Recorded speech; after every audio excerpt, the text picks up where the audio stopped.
Welcome to 99 TV. నేను Priyanka. Russia అధ్యక్షుడు Vladimir Putin 2 రోజుల పర్యటనకు భారత్ చేరుకున్నారు. ఈసారి పుతిన్ మోదీల భేటీ కేవలం ఒప్పందాల గురించి కాదు, ప్రపంచ రాజకీయాలను కదిలించే కీలక చర్చలకు ఢిల్లీలోని హైదరాబాద్ హౌస్లో మోదీ పుతిన్ కీలక చర్చలకు వేదిక కానుంది.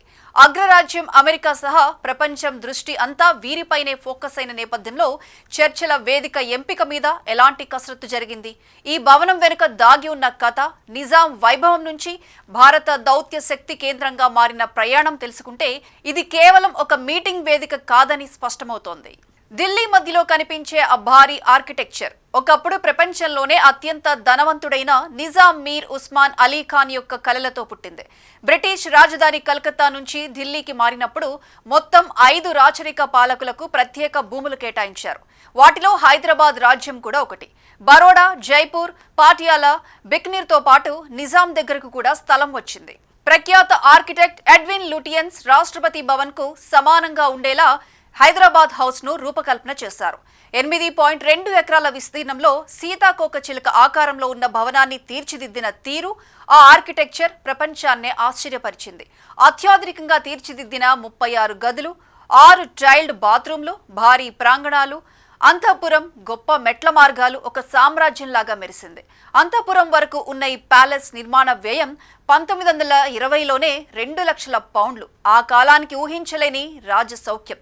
ఒకప్పుడు నిజాం అరుదుగా మాత్రమే అడుగుపెట్టిన ఈ ప్యాలెస్ భారత స్వాతంత్ర్యం తర్వాత కొత్త రూపం సంతరించుకుంది. 1948లో హైదరాబాద్ భారత యూనియన్లో విలీనమైన తర్వాత ఈ ప్యాలెస్ భవిష్యత్తు మారిపోయింది.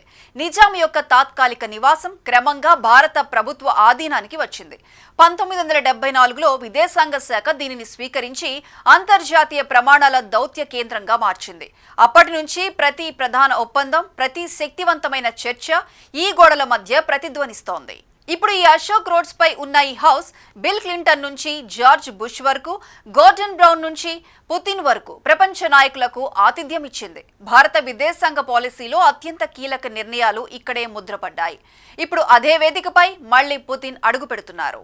ఒకప్పుడు నిజాం కలల ప్యాలెస్, ఇప్పుడు ప్రపంచ శక్తుల సమాగమం. ఈ హైదరాబాద్ హౌస్ అనే పేరు కేవలం ఒక భవనం కాదు, భారత దౌత్య ప్రయాణంలో నిలిచే చారిత్రక అధ్యాయం. పుతిన్ మోదీ భేటీతో ఈ ప్యాలెస్ చరిత్ర మరో కొత్త అధ్యాయాన్ని రాయబోతోంది.